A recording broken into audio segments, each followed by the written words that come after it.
गणेश चतुर्थी व्रत कथा।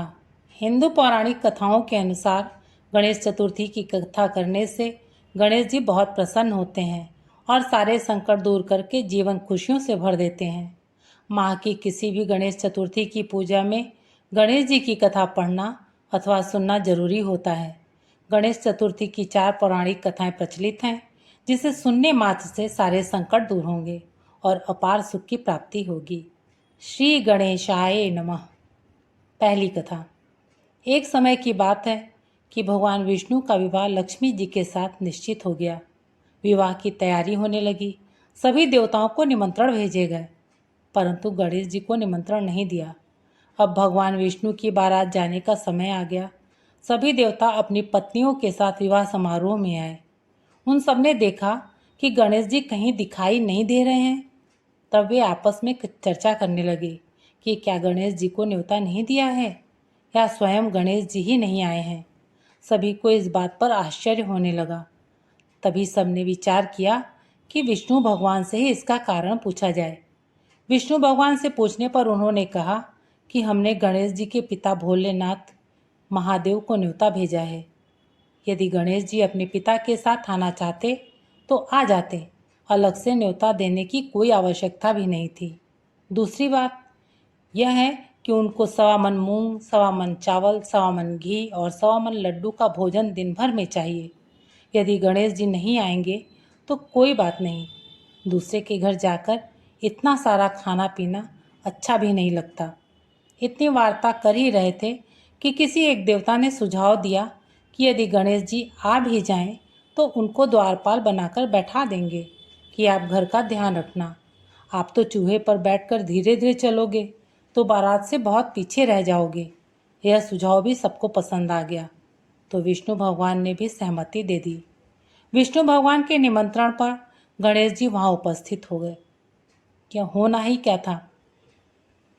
इतने में गणेश जी वहां आ पहुंचे और उन्हें समझा बुझाकर घर की रखवाली करने के लिए बैठा दिया गया। बारात चल दी। तब नारद जी ने देखा कि गणेश जी तो दरवाजे पर ही बैठे हुए हैं, तो वे गणेश जी के पास गए और रुकने का कारण पूछा। गणेश जी कहने लगे कि विष्णु भगवान ने मेरा बहुत अपमान किया है। नारद जी ने कहा कि आप अपनी मूसक सेना को आगे भेज दें तो वह रास्ता खोद देगी, जिससे उनके वाहन धरती में धंस जाएंगे। तब आपको सम्मान पूर्वक बुलाना पड़ेगा। तब तो गणेश जी ने अपनी मूसक सेना जल्दी से आगे भेज दी और सेना ने जमीन पोली कर दी। जब बारात वहां से निकली तो रथों के पहिए धरती में धंस गए। लाख कोशिश करें परंतु पहिए नहीं निकले। सभी ने अपने अपने उपाय किए, परंतु पहिए तो नहीं निकले, बल्कि जगह जगह से टूट गए। किसी की समझ में नहीं आ रहा था कि अब क्या किया जाए। तब तो नारद जी ने कहा, आप लोगों ने गणेश जी का अपमान करके अच्छा नहीं किया। यदि उन्हें मनाकर लाया जाए तो आपका कार्य सिद्ध हो सकता है और यह संकट टल सकता है। शंकर भगवान ने अपने दूत नंदी को भेजा और वे गणेश जी को लेकर आए। गणेश जी का आदर सम्मान के साथ पूजन किया। तब कहीं रथ के पहिए निकले। अब रथ के पहिए निकल तो गए, परंतु वे टूट फूट गए, तो उन्हें सुधारे कौन। पास के खेत में लोहार काम कर रहा था। उसे बुलाया गया। लोहार अपना कार्य करने से पहले श्री गणेशाय नमः कहकर गणेश जी की वंदना मन ही मन करने लगा। देखते ही देखते लोहार ने सभी पहिए को ठीक कर दिया। तब लोहार कहने लगा कि हे देवताओं, आपने सर्वप्रथम गणेश जी को नहीं मनाया होगा और न ही उनकी पूजा की होगी, इसीलिए तो आपके साथ यह संकट आया है। हम तो मूर्ख अज्ञानी हैं, फिर भी पहले गणेश जी को पूजते हैं, उनका ध्यान करते हैं। आप लोग तो देवतागण हैं, फिर भी आप गणेश जी को कैसे भूल गए। अब आप लोग भगवान श्री गणेश जी की जय बोलकर यहाँ से जाएं, तो आपके सब काम बन जाएंगे और कोई संकट भी नहीं आएगा। ऐसा कहते हुए बारात वहाँ से चल दी और विष्णु भगवान का लक्ष्मी जी के साथ विवाह संपन्न करा के सभी सकुशल घर लौट आए। हे गणेश जी महाराज, आपने जैसे विष्णु भगवान को जैसो कारज सारियो ऐसो कारज सबको सिद्ध कर जो। बोलो गजानन भगवान की जय। दूसरी कथा। श्री गणेश चतुर्थी व्रत की पौराणिक कथा के अनुसार एक बार भगवान शिव तथा माता पार्वती नर्मदा नदी के किनारे बैठे थे। वहां माता पार्वती ने भगवान शिव से समय व्यतीत करने के लिए चौपड़ खेलने को कहा।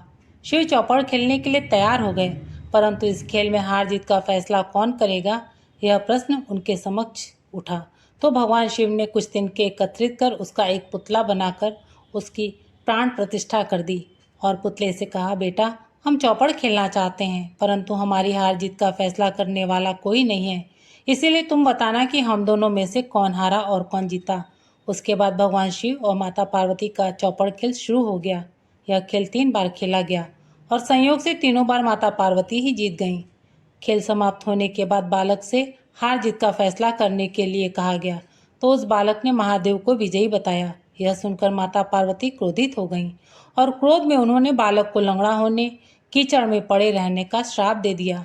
बालक ने माता पार्वती से माफ़ी मांगी और कहा कि यह मुझसे अज्ञानतावश ऐसा हुआ है, मैंने किसी द्वेष भाव में ऐसा नहीं किया। बालक द्वारा क्षमा मांगने पर माता ने कहा, यहाँ गणेश पूजन के लिए नाग कन्याएं आएंगी, उनके कहे अनुसार तुम गणेश व्रत करो, ऐसा करने से तुम मुझे प्राप्त करोगे। यह कहकर माता पार्वती शिव के साथ कैलाश पर्वत पर चली गईं। 1 वर्ष के बाद उस स्थान पर नाग कन्याएं आईं। तब नाग कन्याओं से श्री गणेश के व्रत की विधि मालूम करने पर उस बालक ने 21 दिन तक लगातार गणेश जी का व्रत किया। उसकी श्रद्धा से गणेश जी प्रसन्न हुए। उन्होंने बालक को मनोवांछित फल मांगने के लिए कहा। उस बालक ने कहा कि हे विनायक, मुझ में इतनी शक्ति दीजिए कि मैं अपने पैरों से चलकर अपने माता पिता के साथ कैलाश पर्वत पर पहुंच सकूं और वे यह देखकर प्रसन्न हो। तब बालक को वरदान देकर श्री गणेश अंतर्ध्यान हो गए। इसके बाद वह बालक कैलाश पर्वत पर पहुंच गया और कैलाश पर्वत पर पहुंचने की अपनी कथा उसने भगवान शिव को सुनाई। चौपड़ वाले दिन से माता पार्वती शिव जी से विमुख हो गई थीं। अतः देवी के रुष्ट होने पर भगवान शिव ने भी बालक के बताए अनुसार 21 दिनों तक श्री गणेश का व्रत किया। इस व्रत के प्रभाव से माता पार्वती के मन से भगवान शिव के लिए जो नाराजगी थी वह समाप्त हो गई। तब यह व्रत विधि भगवान शंकर ने माता पार्वती को बताई। यह सुनकर माता पार्वती के मन में भी अपने पुत्र कार्तिकेय से मिलने की इच्छा जागृत हुई।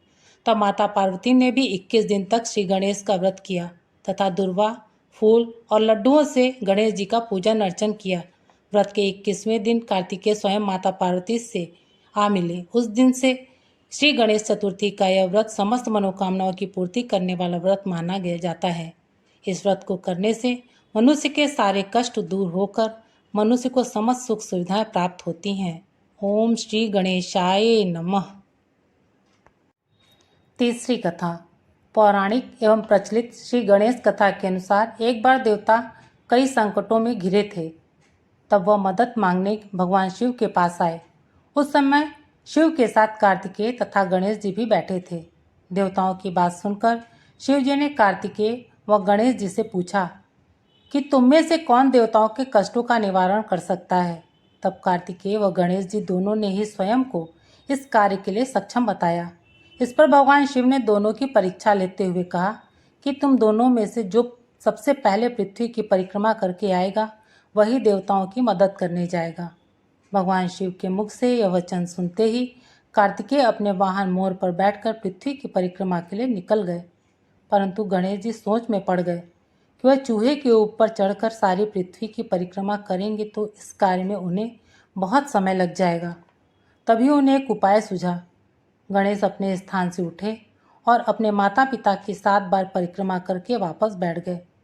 परिक्रमा करके लौटने पर कार्तिकेय स्वयं को विजेता बताने लगे। तब शिवजी ने श्री गणेश जी से पृथ्वी की परिक्रमा न करने का कारण पूछा। तब गणेश ने कहा, माता पिता के चरणों में ही समस्त लोक है। यह सुनकर भगवान शिव ने गणेश जी को देवताओं के संकट दूर करने की आज्ञा दी। इस प्रकार भगवान शिव ने गणेश जी को आशीर्वाद दिया कि चतुर्थी के दिन जो तुम्हारा पूजन करेगा और रात्रि में चंद्रमा को अर्घ्य देगा, उसके तीनों ताप यानी दैहिक ताप, दैविक ताप और भौतिक ताप दूर होंगे। इस व्रत को करने से व्रत करने वाले के सभी तरह के दुख दूर होंगे और उसे जीवन के भौतिक सुखों की प्राप्ति होगी। चारों तरफ से मनुष्य की सुख समृद्धि बढ़ेगी। पुत्र पौत्रादि धन ऐश्वर्य की कमी नहीं रहेगी। ओम गणेशाय नमः। गणेश चतुर्थी व्रत की कथा। एक समय की बात है, राजा हरिश्चंद्र के राज्य में एक कुम्हार था। वह मिट्टी के बर्तन बनाता, लेकिन वे कच्चे रह जाते थे। एक पुजारी की सलाह पर उसने इस समस्या को दूर करने के लिए एक छोटे बालक को मिट्टी के बर्तनों के साथ आवा में डाल दिया। उस दिन संकष्टी चतुर्थी का दिन था। उस बच्चे की माँ अपने बेटे के लिए परेशान थी। उसने गणेश जी से बेटे की कुशलता की प्रार्थना की। दूसरे दिन जब कुम्हार ने सुबह उठकर देखा तो आवा में उसके बर्तन तो पक गए थे, लेकिन बच्चे का बाल बांका भी नहीं हुआ था। वह डर गया और राजा के दरबार में जाकर सारी घटना बताई। इसके बाद राजा ने उस बच्चे और उसकी माँ को बुलवाया तो माँ ने सभी तरह के विघ्न को दूर करने वाली संकष्टी चतुर्थी का वर्णन किया। इस घटना के बाद से महिलाएं संतान और परिवार के सौभाग्य के लिए संकष्टी चतुर्थी का व्रत करने लगीं। यदि आपको गणेश जी की ये कथाएं अच्छी लगीं तो प्लीज़ लाइक, शेयर, कमेंट और एक सब्सक्राइब अवश्य कीजिए। धन्यवाद।